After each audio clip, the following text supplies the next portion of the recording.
afternoon, our viewers, wherever you're watching us from. Welcome to Women at the Frontlines this afternoon. And we are delighted to be hosting you and having your company and your time. We are having a very interesting person and guest on the show today, and we are very delighted to have your company. My name is Monicah Amoding, and the purpose of this program is to showcase women's contribution. We bring you highly impactful women, showcasing their stories, their impact to the world, to the country, and of course to the women's contribution in the countries wherever they belong to. In Uganda here, across the Great Lakes region. And this afternoon, we have the one and only Honourable, indomitable, Honourable Matembe, Dr. Miria Matembe. We are so honored and delighted to host her this afternoon.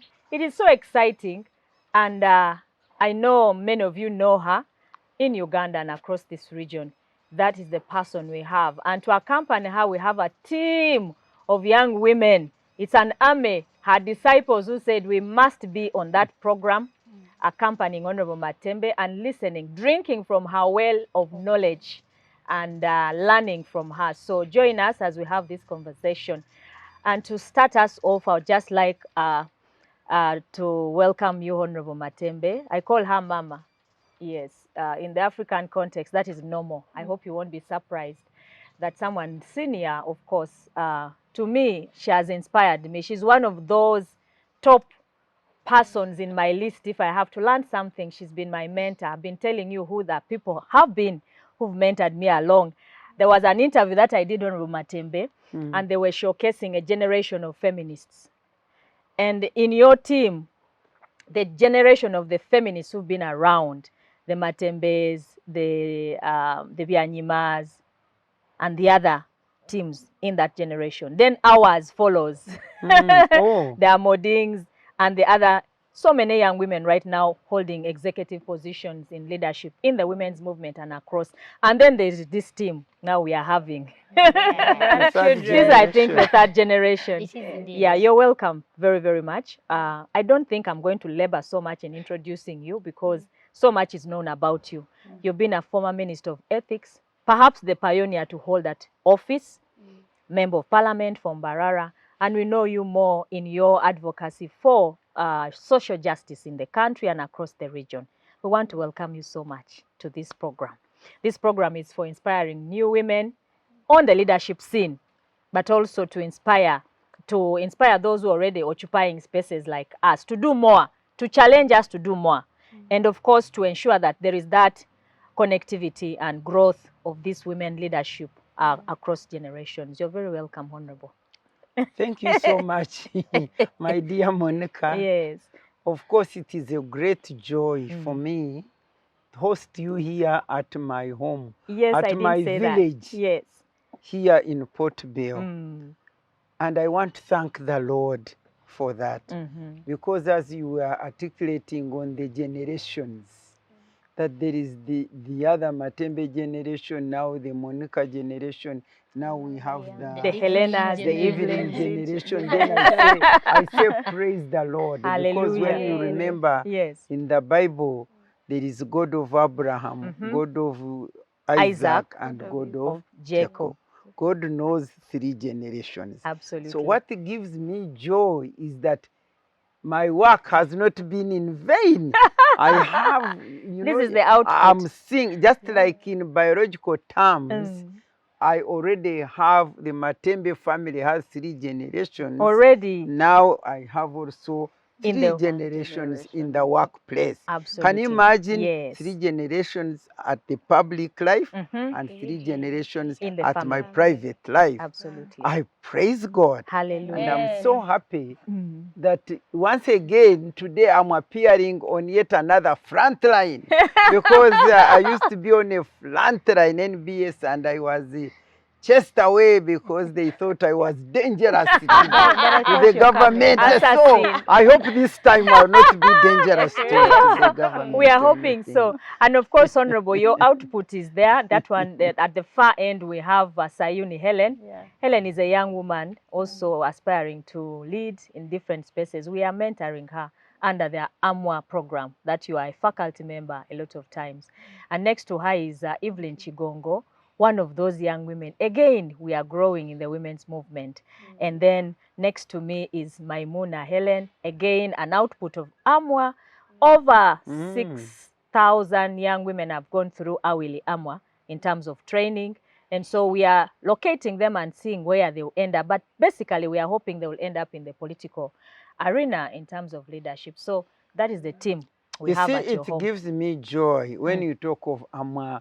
I don't know which women's non-government organization, stroke human rights organization, which I did not co-found.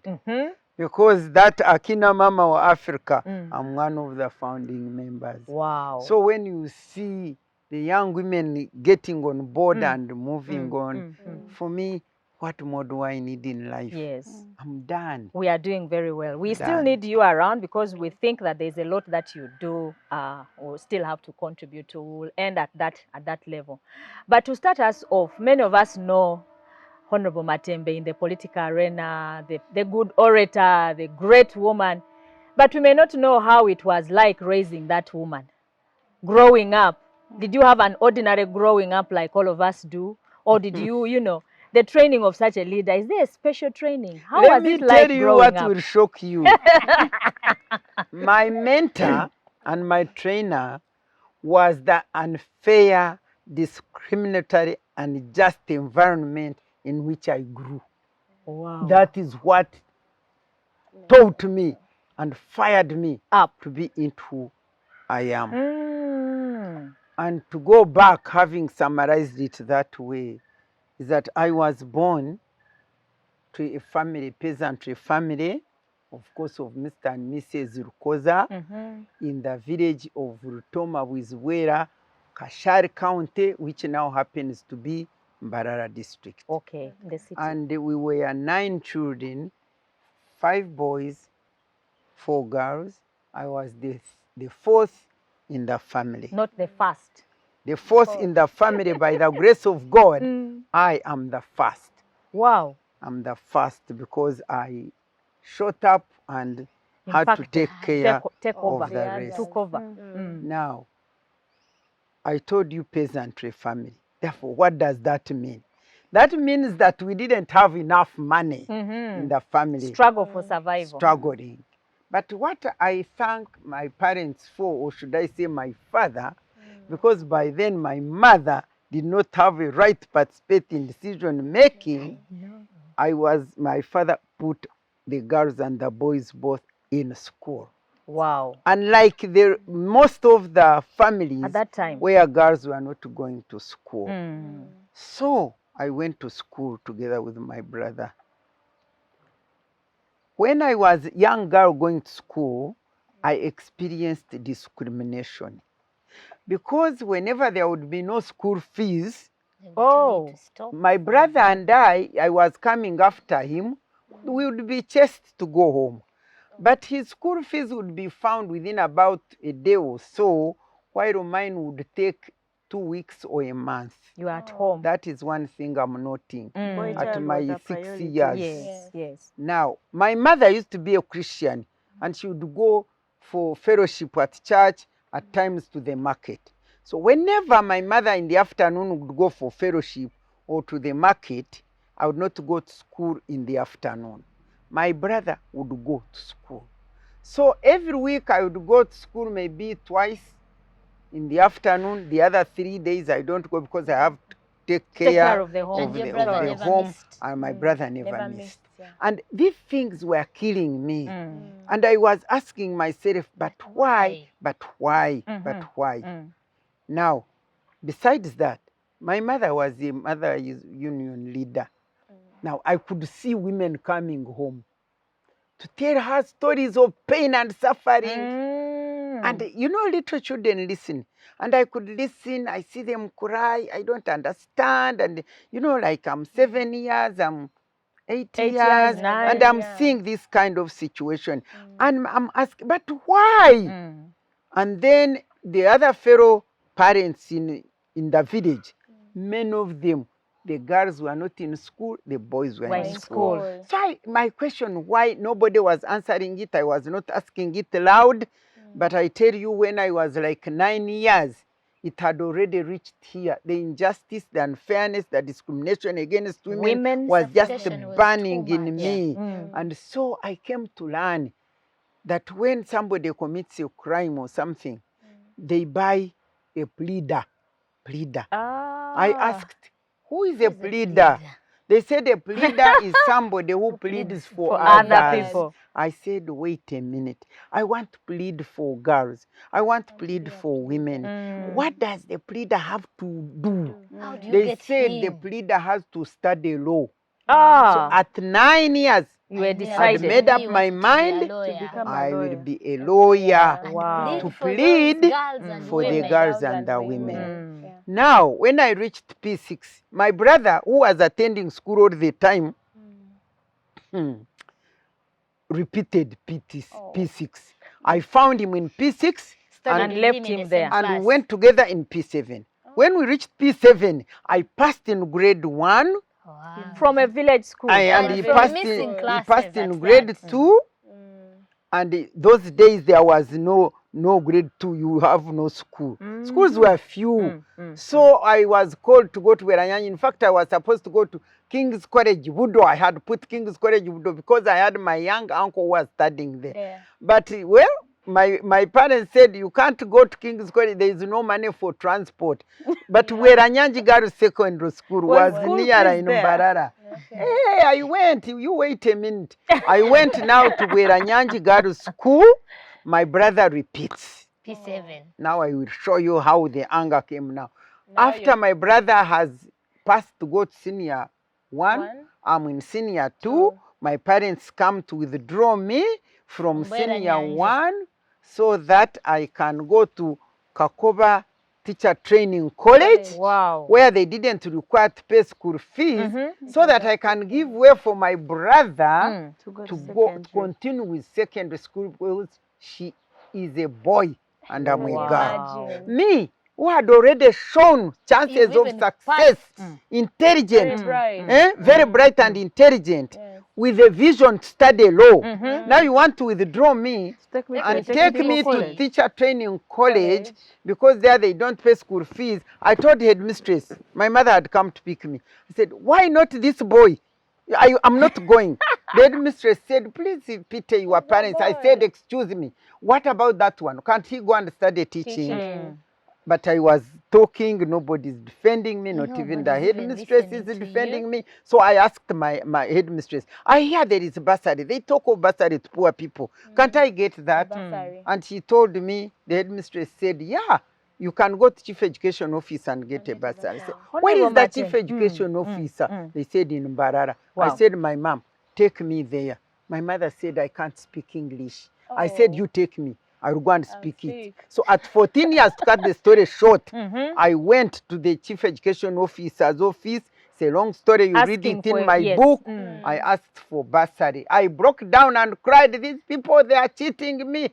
And the chief education officer said, okay, you go home, things will be okay. 2 days later, I was given a bursary to study for the whole of senior secondary school. I studied. I finished Weranyanyi. I went to Namasagari College, which was Kamuni College by then. And I, with my view to study law, I went, I finished.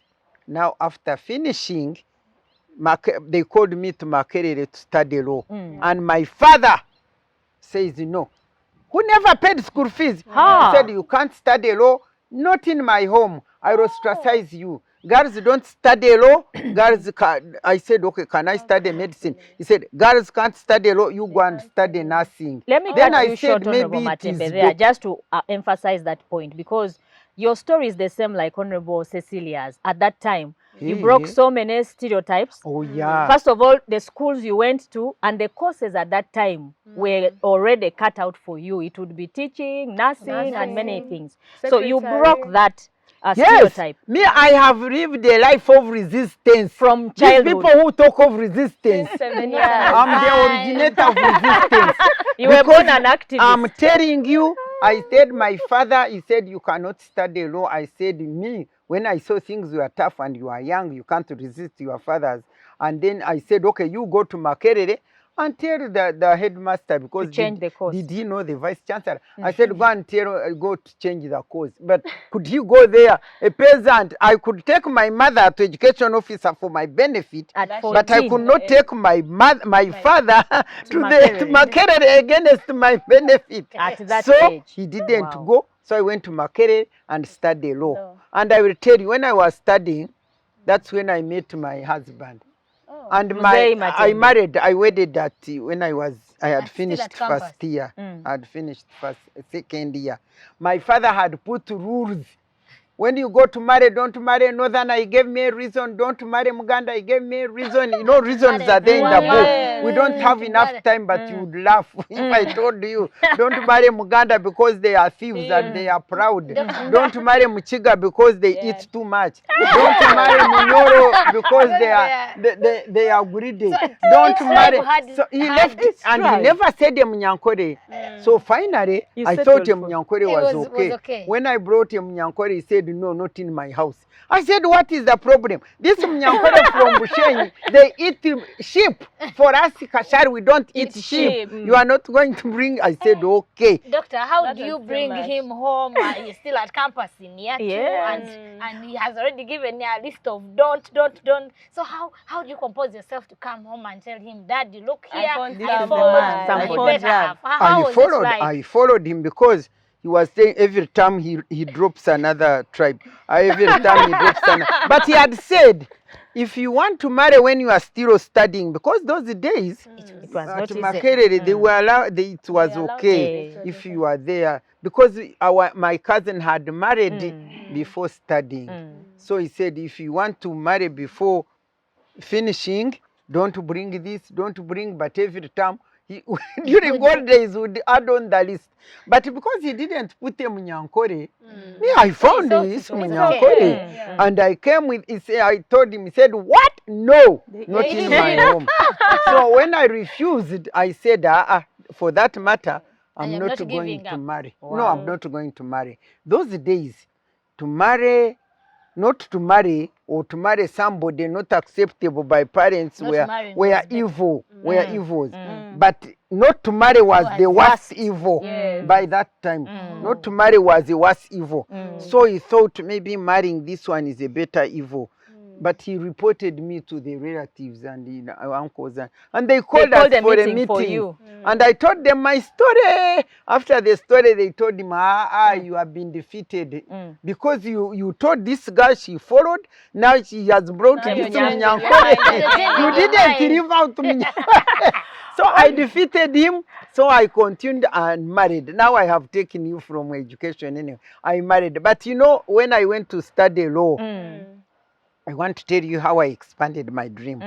When I reached to study HSC, that's when we studied the British parliamentary history. And that's when I learned that law is made in parliament. Because I had wanted to become a lawyer and see what it says and go and make the law. And refuse or somehow and see what it says about women. The question was, what does it say? What is the problem? Why? Now, reaching HSC, I learned that, by the way, the law is made in parliament. Wow. So my dream to become a lawyer was extended to becoming a member of parliament when I studied this law. Wow. And find it is not good for women. Wow. I would go and make it and make it in parliament. So for me, as I talk to you today, right now, whatever I had fulfilled dreamed, human being. My childhood dream,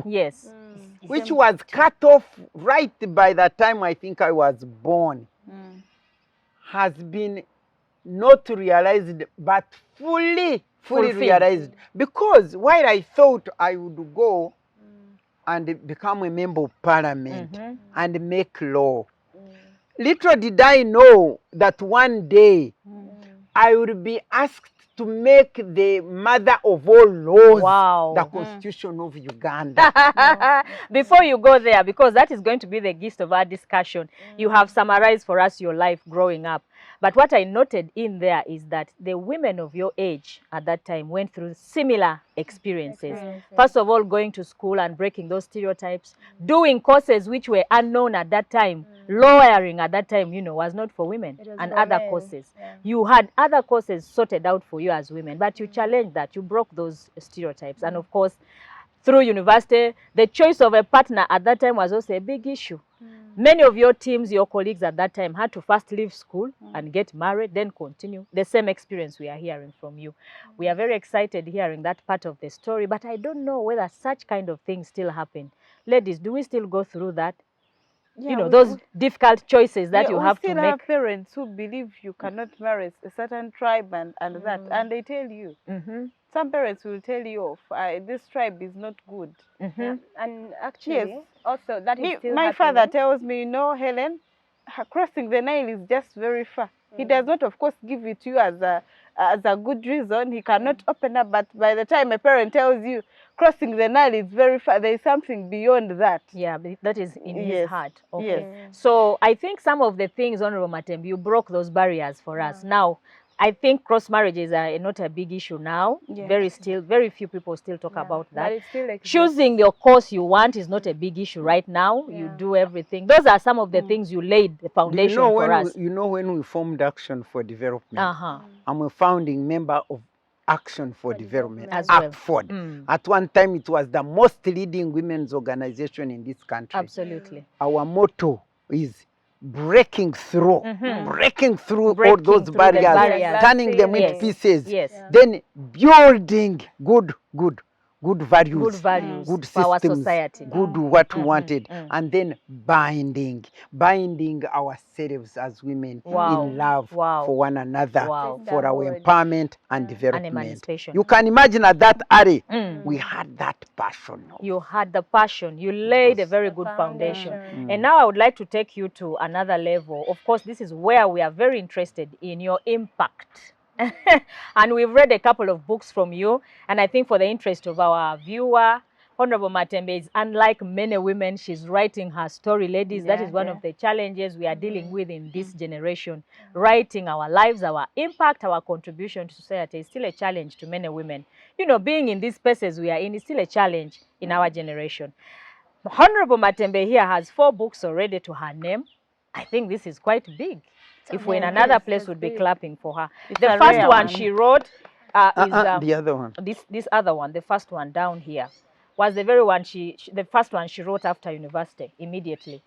Gender, Politics, and the Constitutional Making in Uganda. This is a reference material in law school, in other places as well, in the women, studies for women, gender studies and other by the things. way, internationally, I found it in the library Republican in America. It is a very important book. Everywhere. If you want the history of the women's movement, the making of the constitution in Uganda, it talks a lot about that. I don't know which followed next, but I see... The other one, that is the last. This one is the latest. This one is the next. No. This one. Woman in the Eyes of God. I read this one the first one and this one as well. This is an empowerment book. That was an answer to me from God. This very one here. Yes, because I was... the anger I had, women are suffering. I say, but God, if you didn't want to create women, why did you create us? And so God answered me. That's why that book is Woman in the Eyes of God. Who are reclaiming your space, your identity. And your lost identity. So the Lord told me how He perceives the woman. This book spoke to my life as well, because I was wondering why I was talking a lot about women's issues and all that. So I discovered my calling as well was to rectify these broken foundations about women, in our society. But this is a very powerful book for women who do not know who they are. It's a book that you must read. Of course, there is this one, Political Evangelism, The Beauty of Conversing with God. What is this one about? You converse with God on a daily basis. Oh, yeah. Wow. Even that title, Political Evangelism, was given to me by God. Why political evangelism? Because surely these days ideal in political Evangelism. evangelism. I'm a politician crusader who is evangelizing. Why? Because when I was busy, you know, I used to really fight. In the first parliament, in NRC, in the second parliament, I used to like real physical fighting. Yes. I never fought physically, but emotionally, you know, energy, fighting for women, fighting. Until, you know, God met me and said, what does it help you to liberate women physically and you lose them spiritually? That's how he captured me. And then I met the Lord and I became born again. And then I have to work now. I liberate women both physically and in the other spiritually. Absolutely. And you have good conversations with God. In that book, I tell you how my journey in politics, how I have listened to God, how He gives me guidance. Instruction. It is so guidance. beautiful having a conversation with God. Wow. So our viewers, there is this other one. This is the latest. Yes. The struggle for freedom and democracy. Betrayed. This one got sold out as soon as it came on the market. I don't think it's even there now. We produced more. It is now at Aristoc. Okay. Aristoc, Uganda bookshop, you can get your copy. So there are many things here talking about Honourable Matembe's personal journey and experience inside the system that she knows very well, the NRM. And so this one is a must-have and a must-read. And this is the gist of our discussion. Everything is in these books about Now, to refer to the political evangelism book, yes, you find it is so hard for these people. Is it so easy to mix politics with evangelism? Spiritual. Yes. She's talking about the politics and the spiritual angle. That's how do you balance? That's a wonderful question. And that's why actually that book, when God gave me that title, Political Evangelism, if I had said the beauty of conversing with God, the politicians would have ignored those are godly things. You see, God gave me this topic. And yet what is in that book, the politicians need. Is in it. They need it. Because what is politics? You are saying, can you really mix politics and evangelism? Yes. What is politics? What is a political leader? A political leader without God is supposed to serve God's people. God's people. If you read the scripture, you'll find that King David was a political leader, wasn't he? But it says that King David knew that God had appointed him the king for his sake, for the sake of his people, Israel. You get it? Yes. Jesus Christ, when he came on this earth. By the way, the Lord revealed to me that Jesus Christ was the most effective politician that walked the earth. And that is true. Because when he came, he overturned the establishment. He questioned the establishment. He questioned the Pharisees, the Sadducees, and introduced the laws of humankind, God's law of love. He overturned things around. And let me tell you, he just appointed 12 cabinet ministers, and he had a public service of many women. You'll find it in Luke chapter 8, verse 1 to 3. The cabinet of public service of women who used to implement and do the things there. And he did what he did. 3 years. Within 3 years, everybody with him had caught up his vision. And as a result, it is more than 2,000 years now, I am his disciple. You are a disciple. And the vision is still visible. It is still running. You go to every village. If you don't find a church, you'll tell me. That is an institution. Whose institution is that? Therefore, people misunderstand. They think politics is about their stomachs. Yes. Political leader, in fact, to be born again, politics is a dirty to game. be born again and being politician, if we had politicians who know what service means, you don't know where Uganda and Africa would be. Okay. Because why you are if you love God, then you love His people. Yes. And when you get into a position of service, then you serve them with love. They become your priority. You don't put yourself at the center. You put God at the center of your actions, and He guides you into serving His people. And let me tell you, in the end, He will reward you immensely. He will reward you immensely. That's why I keep telling people, my sisters and brothers who are in politics, that please, life does not exist in positions and possessions.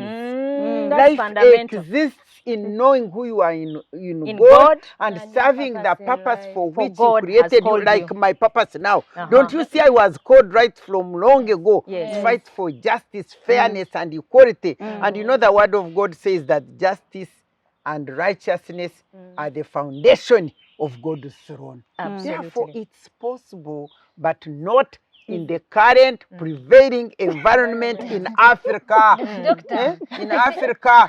Doctor, I think our people have narrowed down politics to positions. Exactly. And it is really so bad. And it is really so bad that people do, even the good people. We've lost good people because they got positions and they got corrupted by power. And they got lost at instancy. And all they look at as soon as they get into office is how do I reclaim it?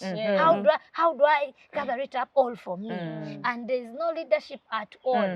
That's why it is becoming contagious to our young people. So have you also bought that? No. Not at all. That's why I love this young lady.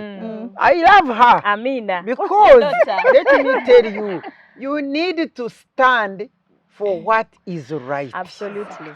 When you are a leader, you lead by example. Because when you are a leader who is power centered and not people centered, who is property centered, who is greedy, then every follower of yours will be like the that. same. And Jesus said, lead by example, and He said, leadership is what? Service. That's why I feel sorry for our young people and our families if God does not intervene in our situation these days. I would like us to call for a short break. The sun has caught up with us so that we can change our position, and then we get back to our very important discussions in terms of your landmarks, Honourable Matembe. This journey of more than 40 years. There are specific landmarks we remember you about. We want to have a discussion around that. Your impact in Uganda, your impact across the region, in this world, you started that discussion. When we return, we'd like to have that deeper conversation, and then we'll move forward to another item. Thank you.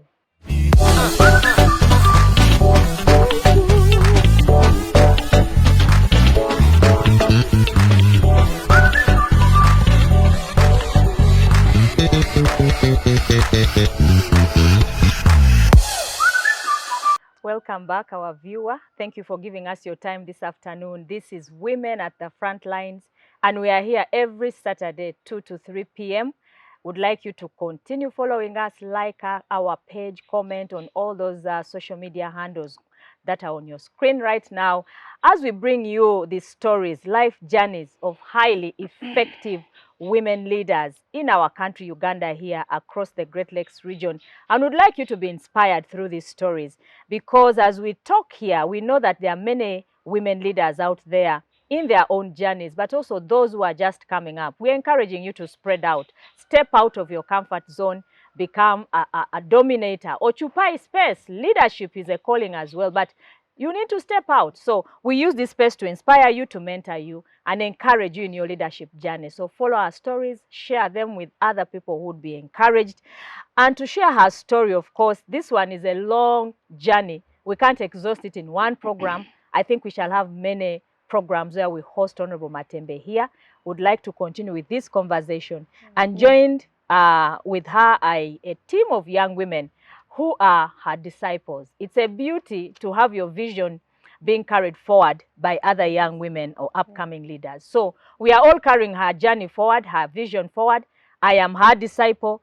in my generation and many others. And this younger team are also her disciples. And so it's a beauty to have a conversation with you, Honourable Dr. Miria Matembe. You keep doing a lot. You keep inspiring us. We were having a conversation before we broke off, and we were just interested in picking some of your landmarks, your impact in this country, in the region, in the global regional women's movement. That conversation is very important for us because now we are inspiring women to have legacies. What is your legacy that you're proud about at this stage? And I would like to have a discussion. I know there is a lot, but just pick out a few things for us for this afternoon. The legacy, I think when I'm gone, the name will remain. First of all. It remain one of the, what I would call my legacy, or what I thank landmarks. God for, is that here is a woman who had a childhood dream and has been able to realize that childhood dream. Absolutely. Because I had always dreamed of a day I would stand out. Imagine even in my village, that I would stand out and call upon the women, have a hill, a platform where I would stand out and call upon the women and girls and say, women, girls, come we fight, we are cheated. That was all in my mind. When one day I found myself standing on an international platform. Wow. Calling out women. International platform. I started with the African International Platform. Then I found myself I found a regional. Then I found out at my international platform. And then when I stood in Vancouver, at the University of Vancouver, and read a poem on the day I was awarded an honorary doctorate yes. For the impact I have made in the world on the women's empowerment. Wow. And I stood up and I gave that poem, Woman of Africa, what shall I call you? And the audience, they were crying. And they stood up, a standing ovation. Wherever I have gone to talk, whether America, whether in China, you know, when I spoke on behalf of the African women in China, giving a statement on the strategies for advancement of women in politics, and I got a standing platform on the international scene. And then you live to record this experience in a document. Wow. So that even when you are gone, people will read about you, people will know about you. What can I give God?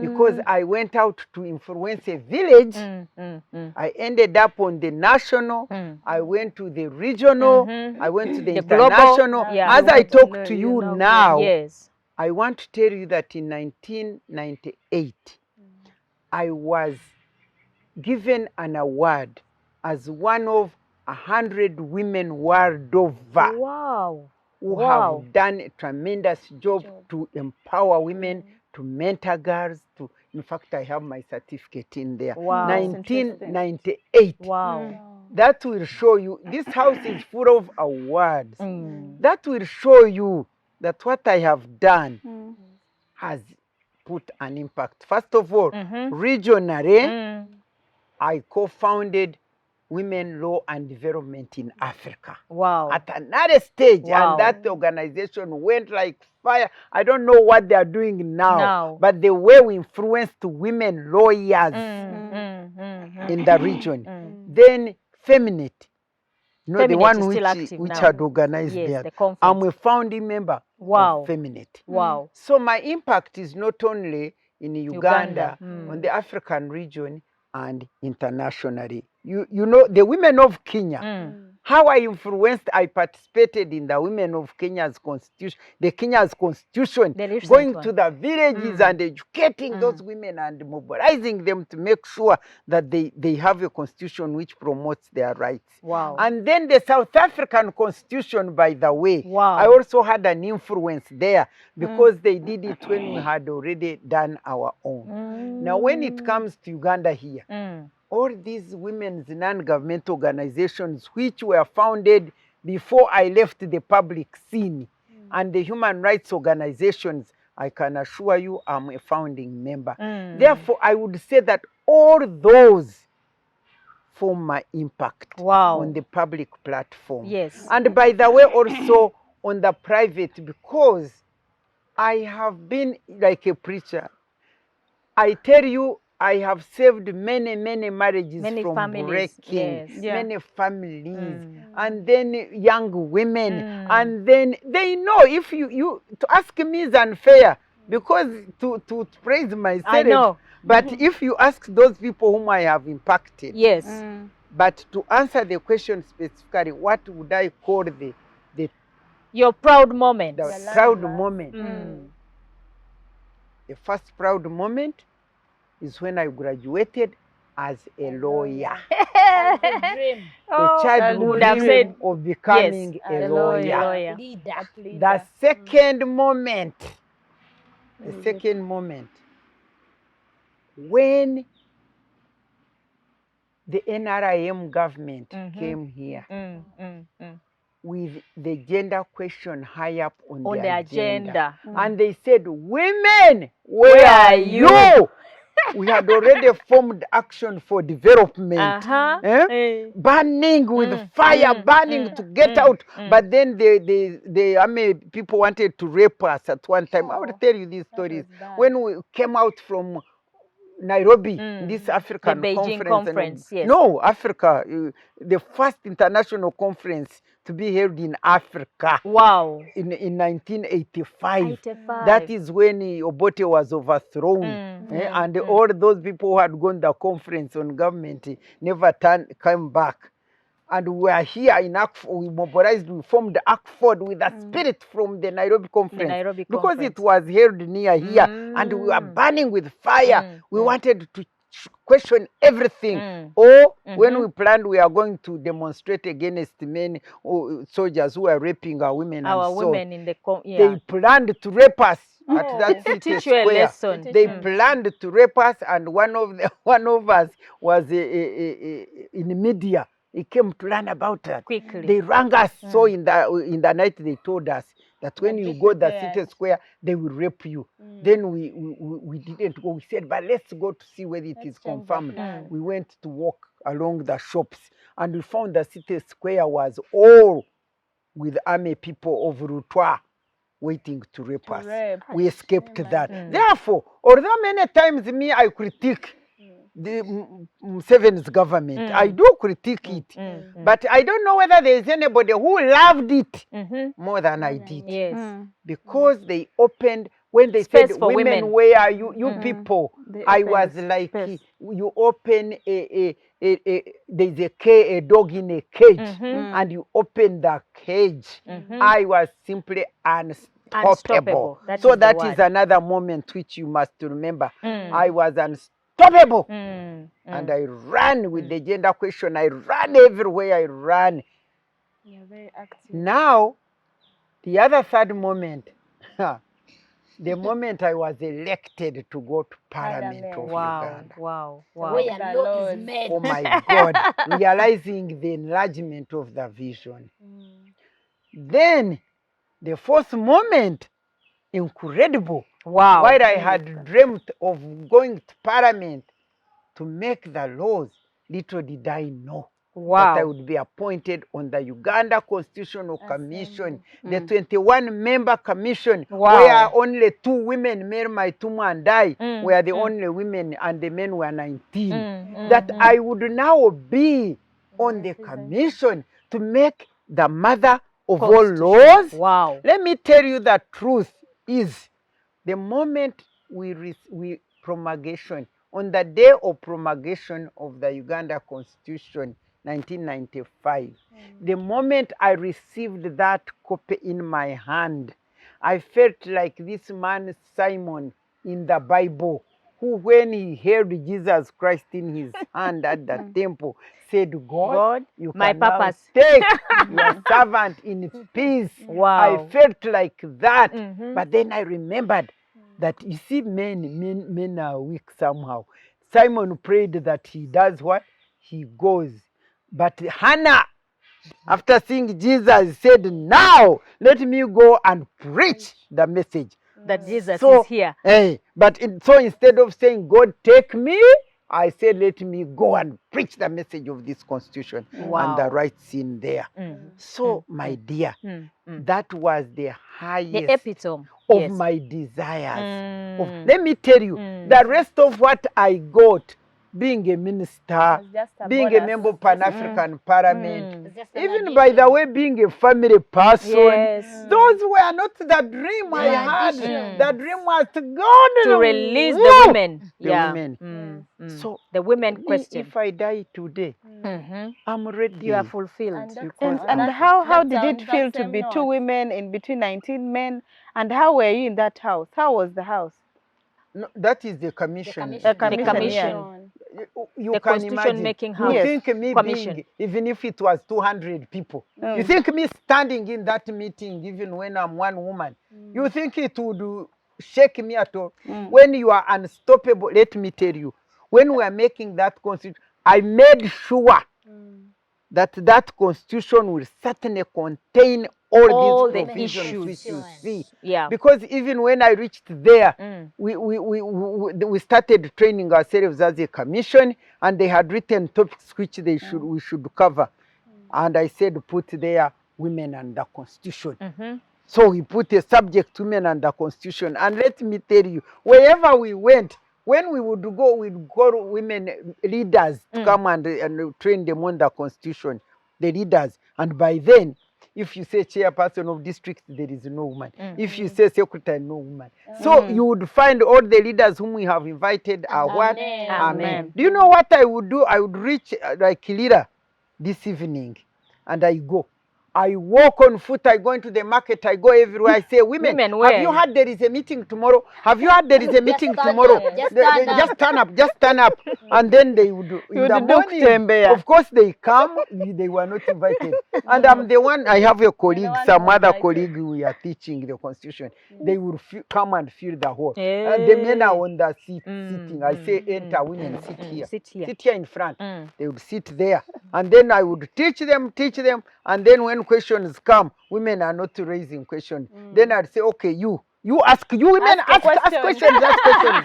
I tell you, everywhere I went, I remember in Achor when during the conflict, the conflict, that war, I had my friend, I think he's dead by Okot, Justin Okot was my colleague, I went with him. He said, Honourable, in here it is not safe. So don't go to mobilize people, stay in the hotel. I said, okay, I will stay. When he went to his room, I got out. I went and mobilized women. And the next day they were there. So when he said, hey, Miria, you went to mobilize women. I told them, let me tell you, this issue of women and justice, it is just from my heart. And let me tell you, for me, if every day, if I can make a difference in a woman's life every day, is what matters. That's what matters to me. So we can actually then follow this question with that conclusion you're making. Certainly, it seems that that is where you derive your strength from, because we are saying, we look at Matembe doing all these things, and she's still going, even up to now. And we are wondering where she gets her strength from. Let me tell you. What is important in life? I had even summarized it. Life exists in knowing who you are in God and serving His purpose. I want to tell the people listening to me that every person God created, He created him or her with a purpose. With a purpose. And if you are running with that God's purpose, then you are in His favor. Then you have the energy.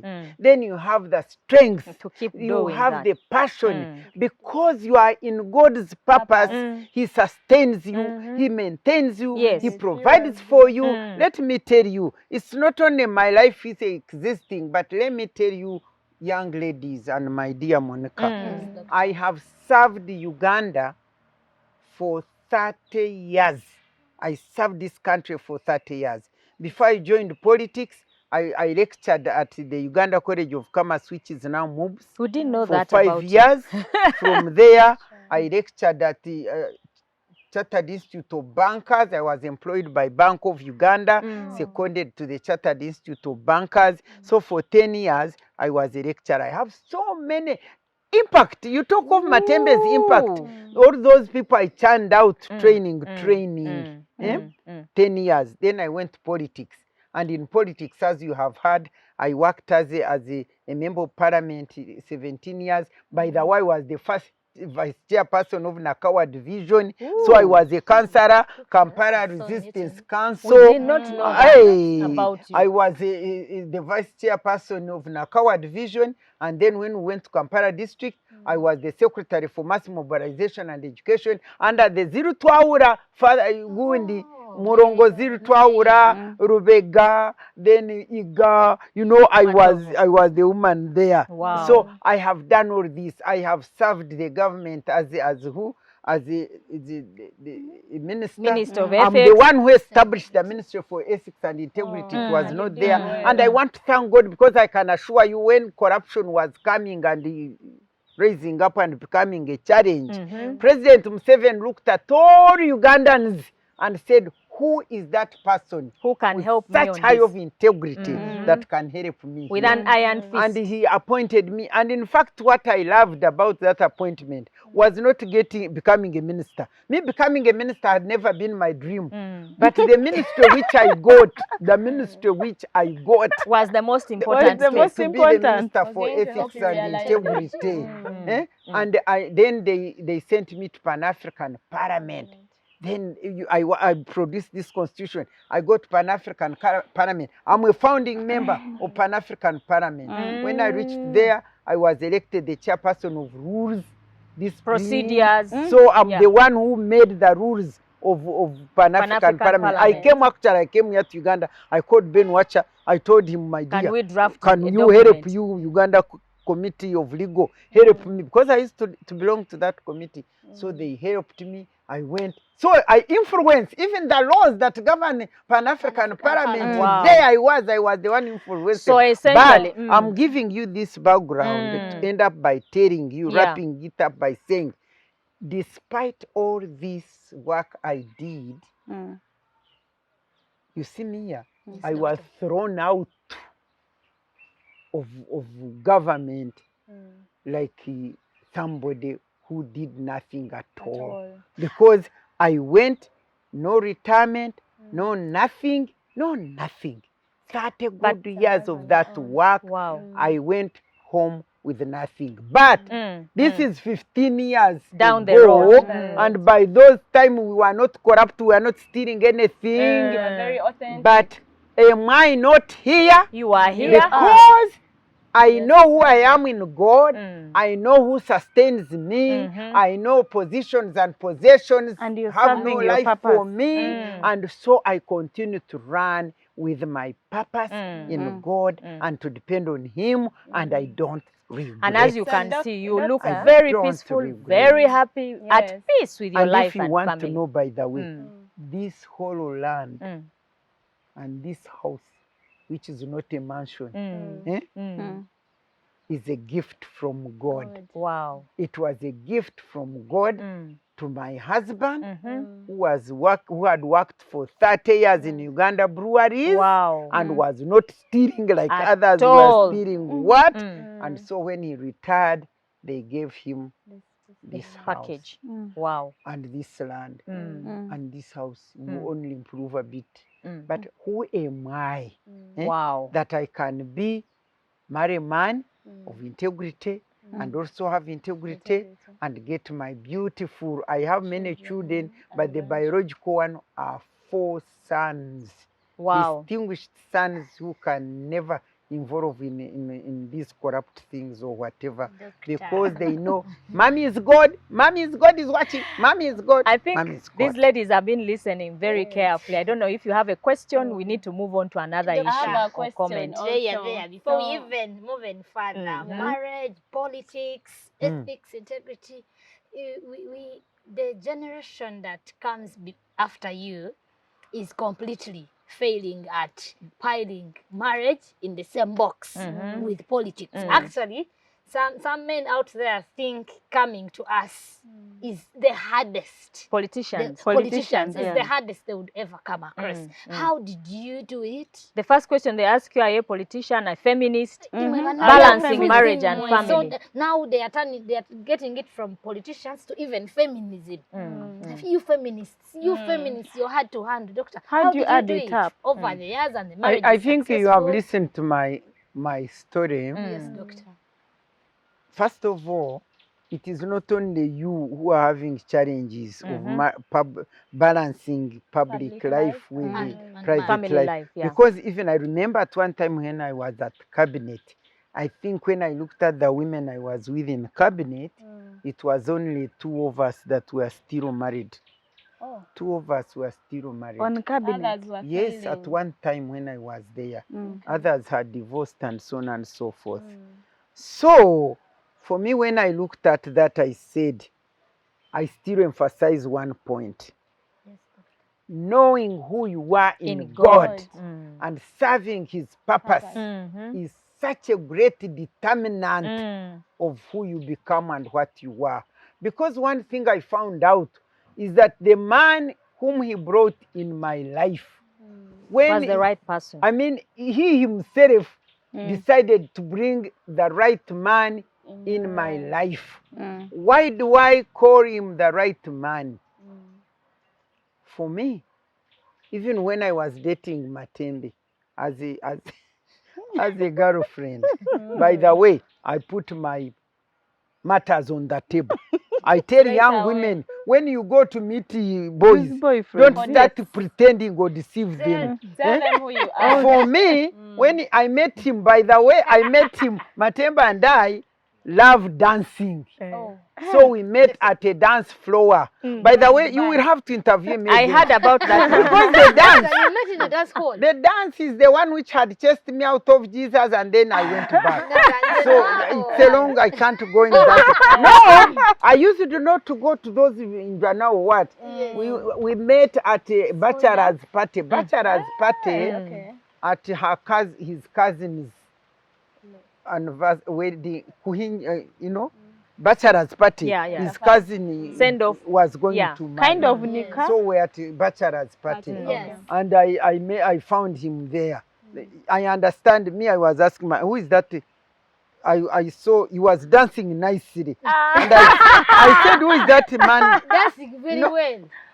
Then my cousin told me, that man is called Matembe. He has just come back. He's been abroad. You know, when we were young girls, people were looking for us to marry us. Yeah, see? of course. And the friends and relatives were also in it. So he started talking about this man, blah, blah, blah. But me, I was looking at the dance. After he had danced, he went to sit. I understand. He also saw me and said, who is this woman dancing nicely?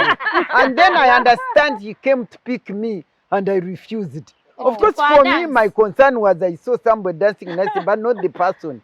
So for him, he came to pick me. He says, I refused to go and dance with him. Yes. And then when I was going, they were taking us back to Makerere, his friend, who knows him. You know, those days people used to know one another. You know. So we went to the vehicle for him to take us to Makerere. He said, no, I'm not taking you because you have refused to dance with Matembe. Not to dance with Matembe. I said, who is Matembe? You can't take me because I've not danced with Matembe. Okay, take me and we dance. So he took me. The man had even left the flight. I think he was in the room greeting old people. He went there and said, come and dance. I brought. So went to the floor. Of course, I danced like one who is hired. Then after dancing, he took me to the vehicle. You know what was amazing? He had a friend called Kahenano. Now, this friend of mine who was confusing me with him had already told me, you know that man, he's called Kahenano, he's our friend. He had already said, this is Matembe. So when I reached the door to the vehicle, I was entering. He said, have you known me? I said, yes. Who am I? I said, you are Kahenano. And I entered. And from there, he told me afterwards that he thought, my friend has gone there before me. But then I told him, but you should have known. I neither knew him or know you. But those are quite interesting things. So afterwards, now we know one another. He comes pick me from with my roommate. He comes with a friend. Eventually, the friend married my roommate. So he comes, take us out, and we go with my roommate. And we reach there and argue. We are arguing because we are low students. And for him, he would look at us and keep quiet. Then he brings back. Then tomorrow when he comes to my room, he sits there and says, you know what? I don't like arguing. Oh, I say, okay. You don't like arguments? He said, no. Okay, we shall see how we deal with them. The next weekend, he comes. He takes us out. We argue. Then we come back. The next Sunday he comes. You know, I told you I don't like argument. I said, excuse me. We are talking about balancing family and public life. Yes. I said, excuse me. Who are you? Are you my boyfriend or my senga? No, because in women you have senga. It has to be aunt. I said, who are you? Are you my auntie or a boyfriend? You have to choose. And this is somebody talking to a boyfriend and older, because he was much older than me. I said, you choose. What do you want to be? I thought maybe he's not coming back. Next weekend, he came back. So you see, he came to know who I was before. And he proceeded. And when he was about to propose, I said, I can see you are serious. So there was no, but me, there was no I can't be beaten. I said, I can see you are serious. But I want to tell you, I can't be beaten. You can't touch me to beat me. If you ever do, you will see what I'll do to you. So, so when he took me up, he had persisted. He took the person he knew who she was. So when I reached here, I am who I am. Even when I was getting married, my uncle told him, you know, marriage is like a basket, karuru, rotary. You pick, you can pick a lion, it will eat you. You can pick a leopard, it can scratch you. But for you, Matembe, you have picked Kanyonza. You know, Kanyonza is a small bird like this. It shouts. That's a lot of he said you have picked Kanyonza. He will tell you. And even when you throw a stone, she will go to another tree and she will tell you. And other people got angry. Me, I was so happy that my uncle has spoken the truth. When I came here, we were like how many months? She said, after all, your uncle said it. So I said, if she said it, why did you proceed? He said it, so that's who I am. Now, why do you proceed? Okay, ladies, we need to move forward. So the thing is this, who you are taking, the balance, God gives you the right person. Matembe, as I told you ever since I met him, he never asks me, where are you going? What are you going to do? When are you coming back home? Or when you come and say, why are you late? He never. And I think God had planned that. Because God wanted me to do, the work which God wanted me to do did not have any time. Because he wanted me to go all over the place and fight for justice, for whatever. In fact, Matembe's gift is, what I love is what he loved. Even when women came here, I would be abroad and women come here with problems. He would make sure, where are you coming from? Name the constituency. He would take that person and take her to the member of parliament of that constituency. And if women come here, you see now, you can come here anytime. If I was not here, would have conversed, made you some tea and give it to you and you drink and you know. So one time they asked him, I was not here, the women came to visit. They said, where is Miria? He said, you know, for me, my wife, Bambe, she's going to die because of women. Because for her, she said, if she had a way of getting all these women of Uganda and putting them here in a fence and give them mattress and so that they stay safe here, that's when she will be safe in this place. So somebody, God brings you that person who will understand you, who will know. But this is not to say that he's so good. No. Of course. Challenges are just too many. But on the other hand, because God also brought me to him, he has sustained me. In fact, one time I asked God, why did you give me this man? And God told me in simple terms that I may be who I am, and he brought me into his life that he may be where he is. Just that. And then God opened the chapter to show me, and we even discussed it. Wow. So, what is important? Know who you are in God, and know his purpose for you, and serve it. Before we move to another question, Maimuna here has, I think, one quick one before we conclude. Before we conclude. Doctor, you've done really tremendous things for the women's movement. You've done a lot. We read about it. We watch your stories. But then I have a question.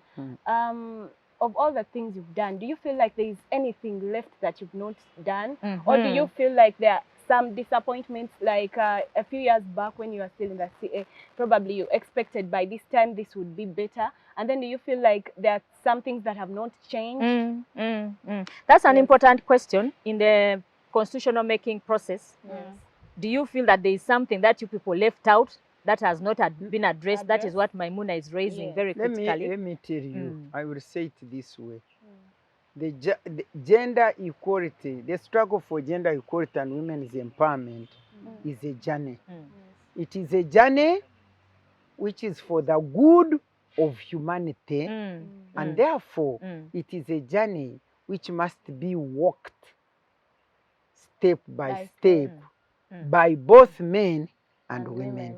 And I do not hope to live to see the end of this journey. No. The journey will still move on. continuous. Except what I want to say, that as far as I'm concerned, we have been able to step on the road, on that journey. We have stepped on it, and we have started walking along that road, but we have not gone any far. We are still on the road. We have not gone any far. Yes. The challenge, the biggest, we have made so many achievements.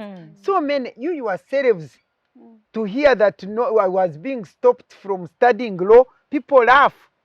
You people, do you think you could be wearing trousers? No. You don't know what we have done. You know, I had, after the constitution, I had to come to parliament. And when we were making the rules, I made sure I put there decent dressing. I said decent dressing, decent dressing. Me, I wanted to wear trousers.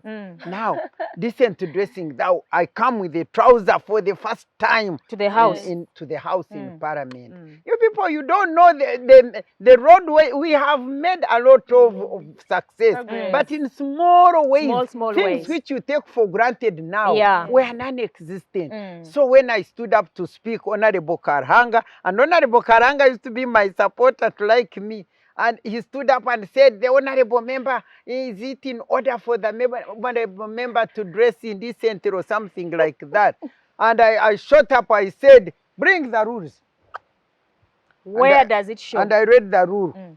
Decent dressing. Show me where I'm indecent. Because, and for me, I wear nicely. Trousers. I put, but I don't wear them like these indecent women also do. I put decently, I put a cover up a bit. Cover up. Throw on. Nicely, not with the bottom like that, everybody. No. You have to be decent. So they said, no, she's not indecent. Oh, the next day, Kazwe, you know, she's my friend. Oh, Kazwe came in our trousers. So we managed to break through. So we have managed to break through small areas, and that which people also take for takes granted. me to this question of impact, Honourable. Of course, when we are elected to those spaces as women, we are calling out for impact. Go to a space, occupy it as a woman leader, and create that impact that is necessary. That is why we are having this conversation. Do you still think that women's voices are still relevant in this, do we make that impact when we are elected? Do we still need more women to come on board? She had, in line with what she had asked, I wanted to say, because you said, have you achieved, do you regret what you've not achieved? We have not achieved real things Tangible. of substance. For instance, without the law of marriage and divorce, because it is that law which empowers the women of Uganda, because it is the law which says who is married, when you are married, what is yours? Yes. What rights do you have over property? What rights do you have over children? What responsibilities do you have? It is that law, it is the most empowering law, and that's why they are rejecting it. Okay? So we have not broken through with that. In terms of quality. Although we have broken through to a big extent in terms of economic empowerment of women. You people who are here, you think women used to have money? You think women used to we can't go into all that. Yeah. So we have secured all that. But now, that is a challenge. Challenge number 2, we don't have land for women. We don't have land for women, and that is a big challenge. Challenge number 3, this whole issue of bride price. The cultural issue of bride price, where women are bought and the man says, I bought by the way, I was paid, my husband paid bride price. Of course, I couldn't talk. Yes. I mean, could I talk? At that time. Did I have a right to talk? And he made sure he charged so much that the man may fail to bring it because he had not wanted this type of man. He wanted me to marry from the village. So when somehow, sometime down the road, Matembe told me, I take you back and they give you my bride price. I said, what? Count it. Count it and I give it to you. And you know, it's very clear, by the way, when you don't perform to the standards of the man, they take you back and then they get... I told him, and that was much earlier, before 5 years of marriage. Oh, marriage is terrible, it's hot. It can take you through rivers. I actually rejected bride price as a feminist. Maybe for you, your father, my father had passed on, so I said, why am I even interested in bride price? He's not here, so who is going to celebrate and enjoy this bride price? I let it go. Because we had reached a certain level. Yes. But that time of our marriage, no question, you couldn't question. So I told him, when he said, I'll take you and they give you my bride price, it killed me. It hurt me. Because it cut me like a knife. He thinks I'm both. With all my whatever who I am. I told him, you count it. How much was it? And I give it to you. Okay, we are moving very well, but we have to end. But in that question of yours, finish it. What is paining me is that we seem to be in reverse gear. And why? I'll say it in simple terms. I want to make this statement that the extent I have come to learn that the extent to which the women can impact on the governance of this country or anywhere else depends on the political environment at the time and on the political will of the government. Because I can assure you, when you look at the women like Mpangas, Karemas, when they started, they were hindered. They were trying. They were fighting. But the political environment, because it was poor, the struggle just went into abeyance or into limbo. Now, for us, when we came, remember, the issue was women, where are you? So the political will was there. Yeah. The political environment was good. So that's why we ran. How far we ran. Where are we at now? So right now, in Uganda here, it's unfortunate because the political environment is mad with violence, with corruption, with all sorts of... It patronage. Is defiled. It is defiled, and whatever message we had delivered, there is no more mobilization. Gender sensitization and mobilization was our strategy. It was the very vehicle with which we managed to win. Organize. Now it is not there. Yeah. Because those days, police permission. Ask what? Miria was a national constitution. The Acholi women, the Rira, the Karamoja, all of them used to come to me. And at one time, President Museveni was telling a man who went to report me because I had taken land and man and cows and given to the woman. She said, Museveni told him, you know, this is Matembe, is the president for the women. You better sort it out with her. I was the president for the women in the whole of this country. I had no boundary. Wow. I don't think anybody now can run in any constituency and talk about these things. It can't. So the political environment is conscripted. It is violent. There is no peace. And where there is no peace, it is no go area for women, no go area for the women. So I feel sorry for the women because with this political environment that is, which is scaring, limited which is not space. conducive, which is limited, their participation in politics has increased in numbers, but not in impact, because they are conscripted, they are patronized. There is some kind of state capture where you cannot feel free to run with your cause. Yes. You cannot run with your cause.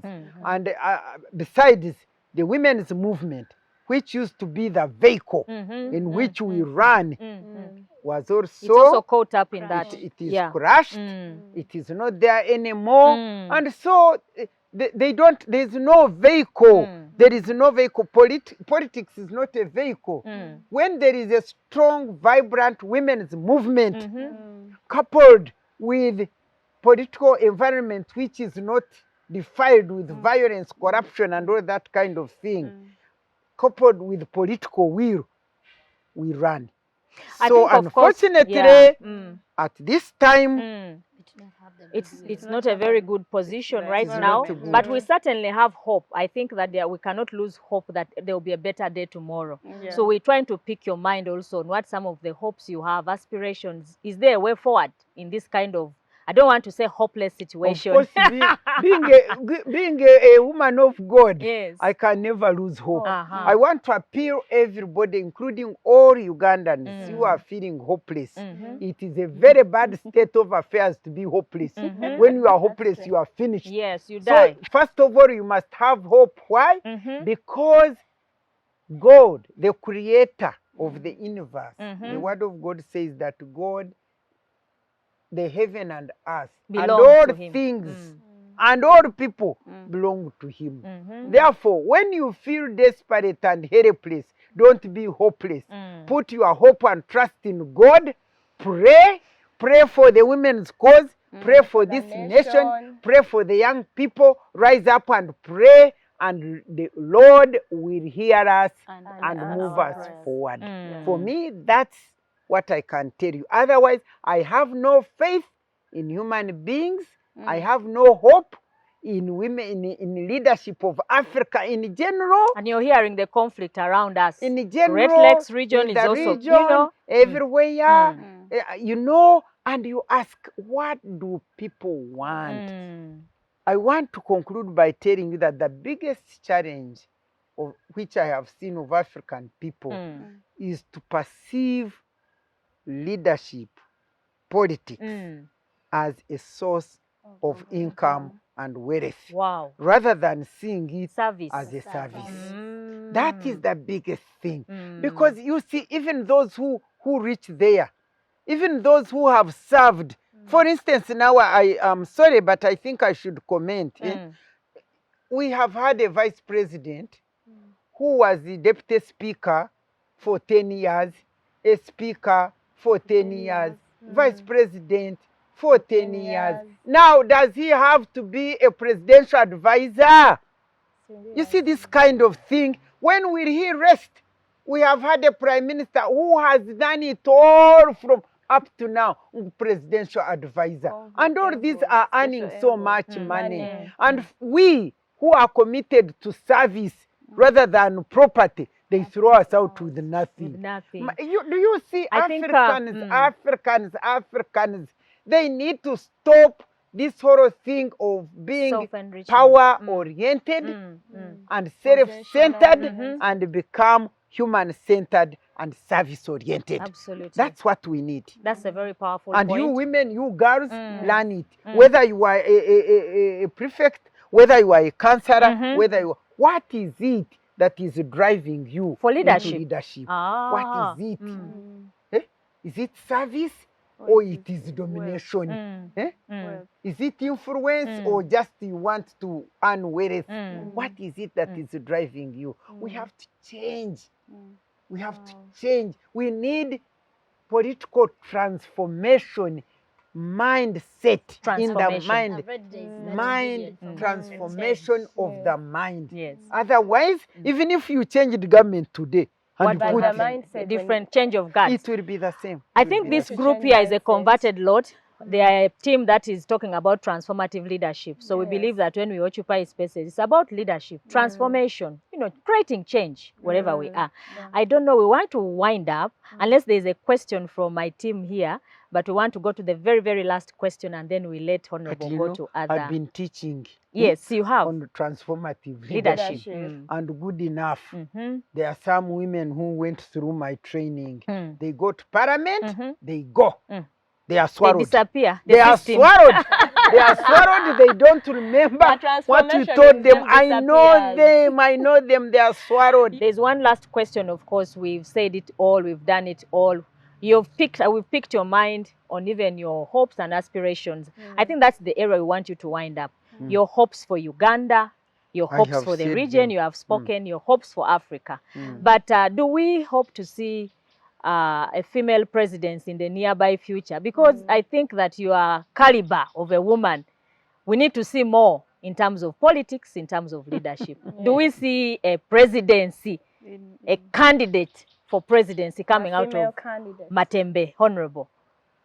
With the current political environment, the way they are, I don't see one. But in God's sight, there is no impossibility. For instance, you see me here. Now that there is a change of age limit, if God called, like I've been telling you, God talks to me. If he says, Matembe, come out. Come. Ooh, I run out and get there and succeed. And run because the rest. Once God says go, we'll go. But anyway, as you remember, women have been trying. I mean, they've couple been, of them, even last time there was one. There was one. Even their time there was one. So they've been trying.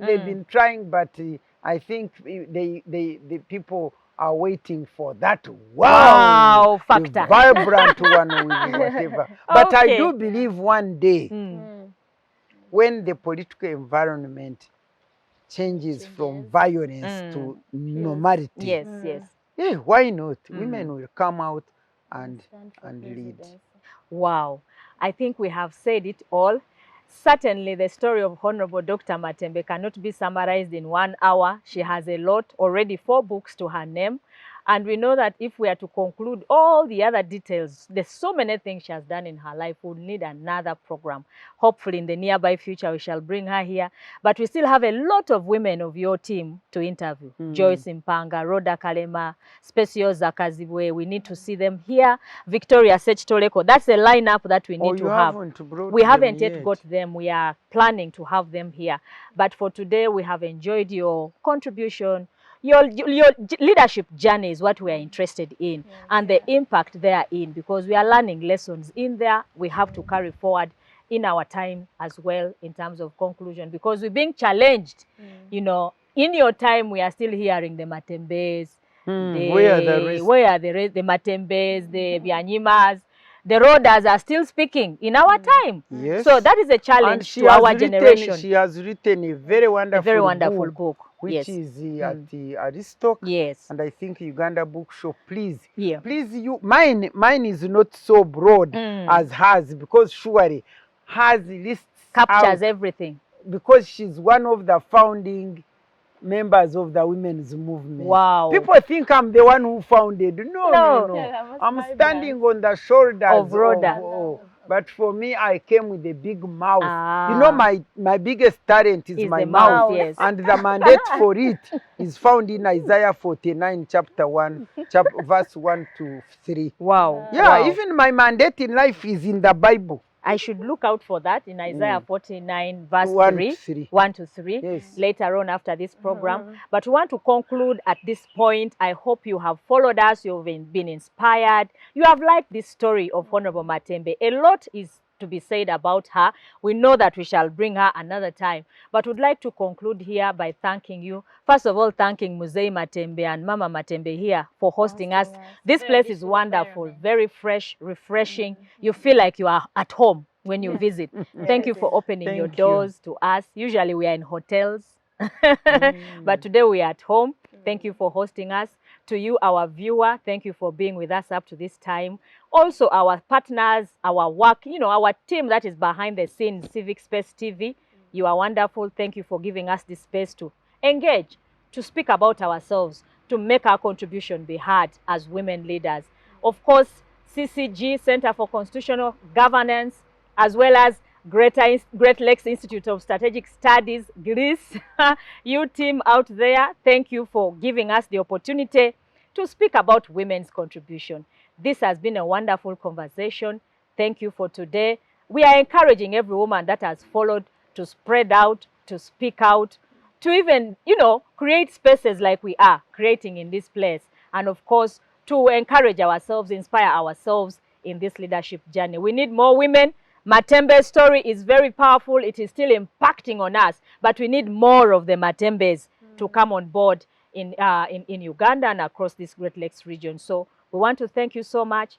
And next week, we shall bring you another person. But for today, we are signing out. My name is Monica, and we want to say God bless you. Shalom until we meet you on Saturday next time, 2 to 3. God bless you. Thank you so much.